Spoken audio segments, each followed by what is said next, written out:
ദിവ്യാത്മാക്കൾക്കെല്ലാം വിനീതമായ നമസ്കാരം. നമ്മുടെ ഓരോരുത്തരുടെയും അന്തര്യാമിയായിരിക്കുന്ന ശക്തിവിശേഷം എന്തോ അതിനെ നാം പുറമേ എത്ര തിരഞ്ഞാലും കണ്ടെത്തുകയില്ല. കാരണം അതെവിടെയാണോ പോയിരിക്കുന്നത് അവിടെ തിരഞ്ഞാലേ കിട്ടും. ഒരിക്കലൊരു മുത്തശ്ശി തൻ്റെ വീട്ടിൽ തയ്ച്ചു കൊണ്ടിരിക്കുമ്പോൾ സൂചി താഴെ വീണു. വീട്ടിലെ വെളിച്ചവും പോയി.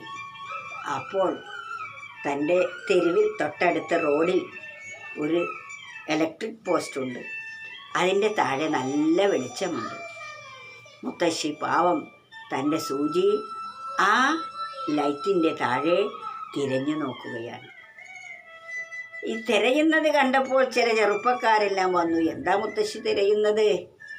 ഞാൻ മക്കളെ, എൻ്റെ സൂചി തിരയുകയാണ്. ഓ, സൂചിയോ? അതിനാണോ ഇത്ര പാടുപെടുന്നത്? അതെനിക്ക് ഏറ്റവും വിലയേറിയതാണ്.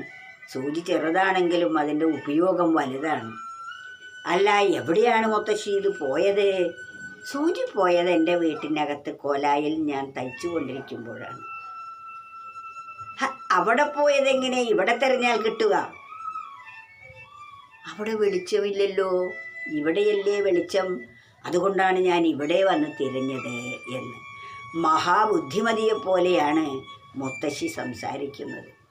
അതെത്ര വിഡ്ഢിത്തരമാണ് എന്നൊന്ന് ആലോചിച്ചു നോക്കൂ. തൻ്റെ വീട്ടിൽ പോയ സൂചി റോഡിൽ വന്ന് തിരഞ്ഞാൽ കിട്ടുമോ? അതെവിടെയാണോ പോയത് അവിടെയല്ലേ തിരയേണ്ടത്. അതെവിടെയാണോ ഉള്ളത് അവിടെ തിരഞ്ഞാലല്ലേ കിട്ടുകയുള്ളൂ.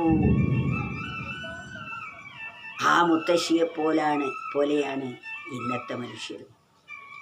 ഓരോ മനുഷ്യൻ്റെയും അന്തര്യാമിയായി തൻ്റെ ഉള്ളിലിരിക്കുന്ന ആ പരമാനന്ദ സ്വരൂപത്തെ ലോകം മുഴുവൻ തിരഞ്ഞുകൊണ്ടിരിക്കുന്നു.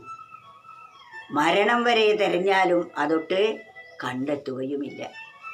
ഇന്ന് ചെയ്യുന്നത് അതുപോലെയാണ്. അതിനാൽ ഒരു കവി പറയുന്നതൊന്ന് കേട്ടു നോക്കൂ. ഉൾക്കാമ്പിലൂറും സുഖമങ്ങുമിങ്ങും തിരഞ്ഞുമർത്യൻ മരണം വരെയും നശിക്കും ഓരോ നിരുമാണിരുട്ടിൽ കയ്യെട്ടു നോക്കുന്നതു മൂഢനായോൻ. ബുദ്ധിയില്ലായ്മയെ കാണിക്കുന്നതാണ്. ബുദ്ധിയില്ലാത്തവരെയാണ് മൂഢൻ എന്ന് പറയുന്നത്. ഇരുട്ടിലാണ് തിരയുന്നത്.